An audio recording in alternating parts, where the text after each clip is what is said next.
କାହାଣୀ ହାଡ଼ାରାଣୀଙ୍କର ଅପୂର୍ବ ତ୍ୟାଗ। ସର୍ଦ୍ଦାର ଚୁଣ୍ଡାବତଙ୍କର ବିବାହ ଅଳ୍ପ କିଛି ଦିନ ହୋଇଥାଏ।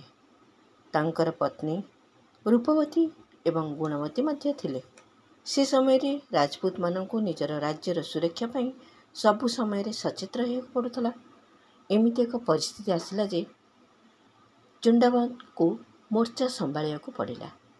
ଏପଟେ ଦେଶର ସୁରକ୍ଷା ପାଇଁ ନିଜର କର୍ତ୍ତବ୍ୟ, ସେପଟରେ ନବବିବାହିତା ପତ୍ନୀର ଆକର୍ଷଣ। କ'ଣ କରିବେ? ସର୍ଦ୍ଦାର କିଛି ଠିକ୍ କରିପାରିଲେ ନାହିଁ। ତାଙ୍କୁ ଚିନ୍ତାମଗ୍ନ ଦେଖି ରାଣୀ ବୁଝିପାରିଲେ ଅସୁବିଧା କେଉଁଠି ଅଛି।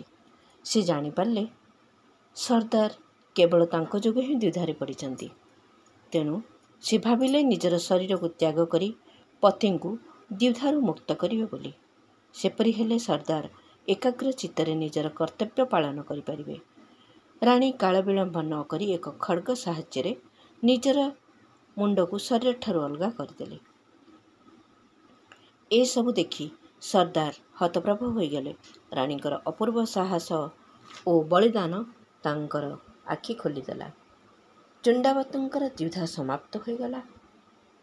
ସେ ତୁରନ୍ତ ଯୁଦ୍ଧକ୍ଷେତ୍ରକୁ ପ୍ରସ୍ଥାନ କଲେ ଏବଂ ଶତ୍ରୁ ସୈନ୍ୟଙ୍କୁ ଧରାଶାୟୀ କରିଦେଲେ।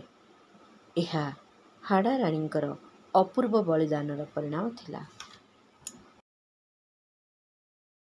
ବିଚାରକ୍ରାନ୍ତି ଦୂତ ୟୁଟ୍ୟୁବ୍ ଓଡ଼ିଆ ଚ୍ୟାନେଲକୁ ସବସ୍କ୍ରାଇବ୍ କରିବା ସହ ପରବର୍ତ୍ତୀ ଭିଡ଼ିଓ ପ୍ରାପ୍ତ କରିବା ପାଇଁ ବେଲ୍ ଆଇକନ୍ ଦବାନ୍ତୁ ଏବଂ ବିଚାରକ୍ରାନ୍ତି ଦୂତ ଓଡ଼ିଆ ଫେସବୁକ୍ ପେଜ୍ ସହ ଯୋଡ଼ି ହୁଅନ୍ତୁ।